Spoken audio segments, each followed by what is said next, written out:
efforts, but again stalled shortly afterwards. In 2004, the administration of the second president of the Fourth Republic, His Excellency John Akufo, took it up. But soon after his departure from office in January 2009, at the end of his mandate, work on this project was discontinued until the assumption of office of another NPP administration, the Akufo-Addo government, in 2017. In my remarks after the visit to this project site, I pledged that government would undertake a comprehensive assessment of the situation and would ensure that the necessary funds would be secured for the completion of this important piece of health infrastructure. A year ago, when I cut the sword for the commencement of Phase 2 of the redevelopment project of the Kumasi Central Market and the provision of associated infrastructure, I also indicated that Parliament had approved a €155 million loan to finish and equip the maternity and children's block of the Komfo-Anokye Teaching Hospital. We appreciate the assistance of the German bank, Deutsche Bank, and the British government through the UK Export Finance, UKEF, in providing this funding. So, eminent clergy, Akufo, Ashanti Regional Minister, Minister for Health, Minister for Food and Agriculture, Minister for Sanitation and Water Resources, MP for Subin, KMA Chief Executive, Chair and Chief Executive of Komfo-Anokye, Nananom, ladies and gentlemen, I'm very happy to be in Kumasi today, the virus notwithstanding, to cut the sword for work to begin finally to complete this ultra-modern maternity and children's block. A project which is to be carried out within 36 months and whose funding has been fully secured. Once it is put up, the maternity and children's block will be a state-of-the-art modern health edifice with pediatrics, gynecology, and obstetrics units. It will serve as a referral center for 12 of the 16 regions of our country. It will be a 750-bed building with outpatient areas for adults and children, and it will have 10 operating theaters and diagnostic rooms, fully equipped with X-ray, ultrasound, and mammography facilities. It will house an intensive care unit, a high dependency unit, isolation rooms, and student lecture halls with the capacity to provide catering services for staff, patients, and students. As you all know, in addition to being President of the Republic, I'm also privileged to act as co-chair of the group of eminent advocates for the 2030 United Nations Sustainable Development Goals.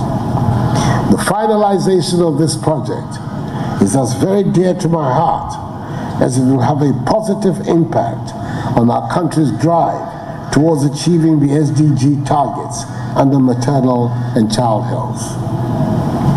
In my 8th address to the nation, in the wake of the COVID-19 pandemic, I indicated that the virus has exposed the deficiencies of our public health system and has revealed the unequal distribution of healthcare structures around our country.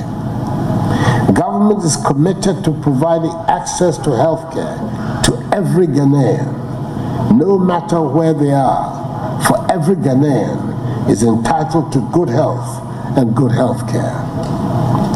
That is the reason for embarking this year on the development of 88 district hospitals, Agenda 88, to ensure every district has a district hospital and 7 regional hospitals for the 7 regions that do not have one, all of which are to be done within a year.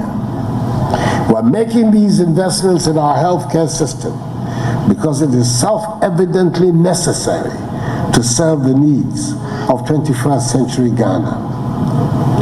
The The rapid execution of policies such as the ban on public gatherings, the closure of our schools and borders, has resulted in our low COVID-19 infection, hospitalization, and death rates, some of the lowest in Africa and the world. Our policies are working, so let us all abide by them. I thus encourage each and every one of you in Asante and the rest of Ghana during this era of the virus to observe the social distancing and enhanced hygiene protocols that I have outlined. Do not forget to wash your hands regularly with soap under running water. Use alcohol-based sanitizers. Refrain from shaking hands. Cover your mouths and nose when you cough or sneeze. Wear your masks at all times in public. Eat well from nutritious Ghanaian foods and follow a good diet to boost your immune system. So, eminent clergy, Akufo, Ashanti Regional Minister, Minister for Health, Minister for Food and Agriculture, Minister for Sanitation and Water Resources, MP for Subi, KMA Chief Executive, Chair and Chief Executive of Komfo-Anokye, Nananum, ladies and gentlemen. Government is aware, as underlined by the Chief Executive, that one of the critical challenges confronting teaching hospitals in our country, like Komfo-Anokye, has to do with the unavailability of land for future expansion. I'm privy to the discussions that are taking place between Menchia and the board of this hospital for the possible release of additional lands for other projects, such as the Centers of Excellence for Cardiothoracic, Renal, Organ Transplant, Infectious Disease and Diagnostic Services, among others. The people of this region, and indeed the entire country, look forward eagerly to the conclusion and implementation of these discussions. In a related matter, I take this opportunity to commend respectfully Akufo for his support in helping to relocate the military barracks adjacent to this hospital.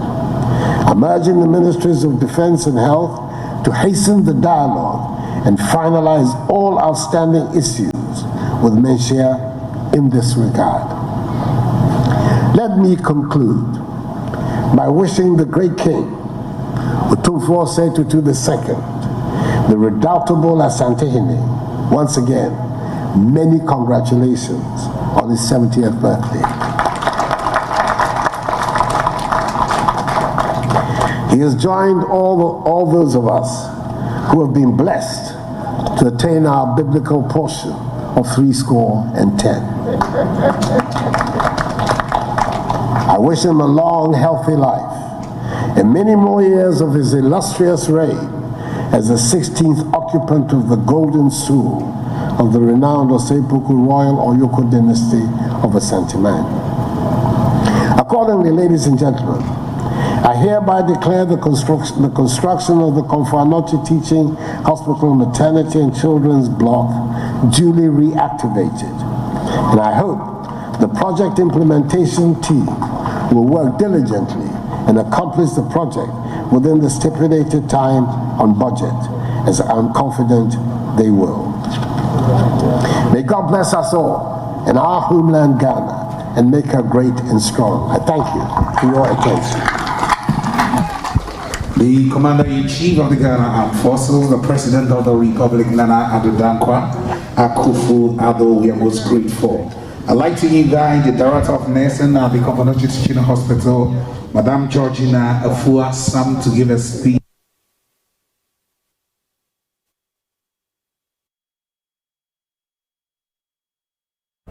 And so we had the President Akufo speaking at that brief reactivation ceremony of that old 47-year-old maternity block at the Komfo-Anokye Teaching Hospital. Of course, this came to light when Seth Kwame Boateng produced that documentary Next to Die, which reveals scores of babies and mothers die at the facility because of congestion. And of course, we heard from the president, who responded to calls by the chief executive of the Konfo Teaching Hospital to have more lands released to the facility so they can undertake some more projects to improve healthcare delivery. Let's return to Kumasi for some more.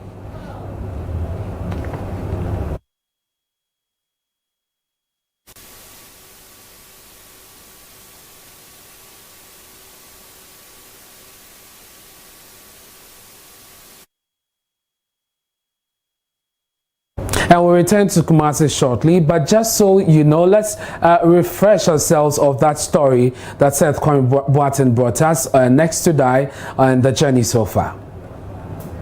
Lost on a daily basis as a result of congestion here at the Konfo Teaching Hospital, Ghana's second biggest teaching hospital. Yeah, our mortality rates are around 20%, which means that a fifth of the babies who come in will end up dying.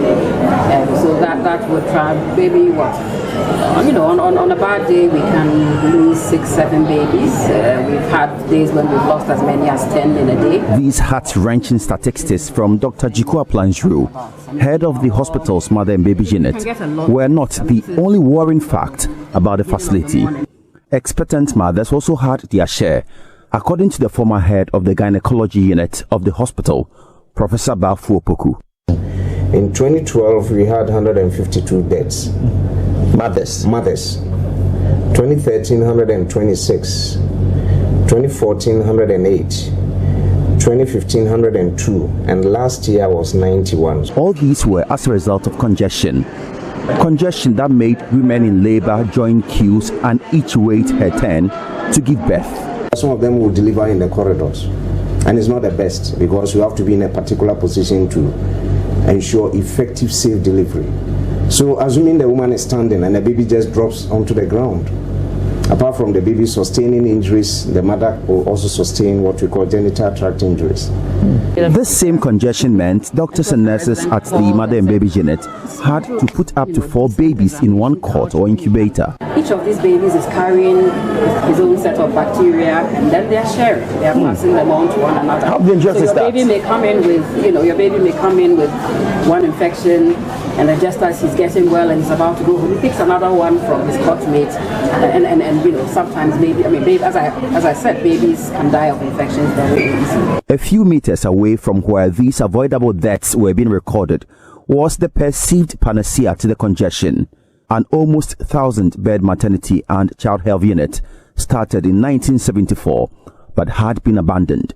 This didn't sound right. Need not play politics with our health, and in particular this building, because all the governments have come and gone. None has been able to just finish this to take care of the people who go and queue to vote for them every year, especially our mothers and children, who make up the largest population of this country besides the men. These concerns triggered the Next to Die documentary, which was first broadcast on 13th March 2017.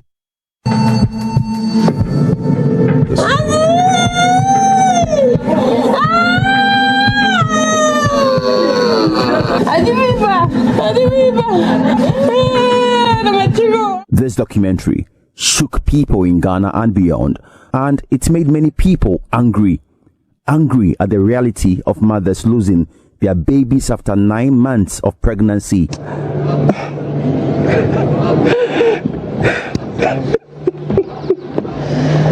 And we sincerely apologize you're having to relive this rather sad experience. This is third time referral to Konfo, and the experience is almost the same. The public discourse on the blatant neglect of this facility continued for weeks, and this compelled President Akufo to visit the hospital to obtain first-hand accounts of the situation. It was Saturday, 1st April 2017, and this is what he wrote in the hospital's visitors book. I am very distressed at what I have seen here today. It is not to the credit of our nation that an important hospital project, Kath Maternity Block, should stand 44 years uncompleted. We have to do something about it, and I intend to do so.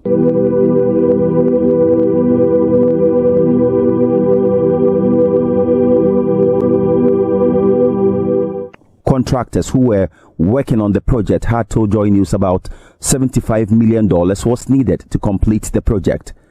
They could finish the project in 2 years.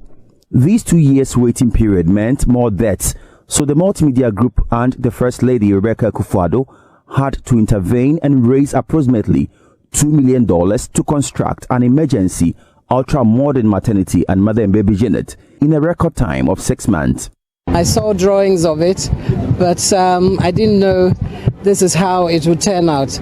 I'm really amazed and overjoyed at what I see today. And indeed, this facility helped to significantly improve the situation, save lives. But to further reduce the debts, the abandoned 47-year-old building needs to be completed. Government has secured 2 credit agreements from the Deutsche Bank and the UK Export Finance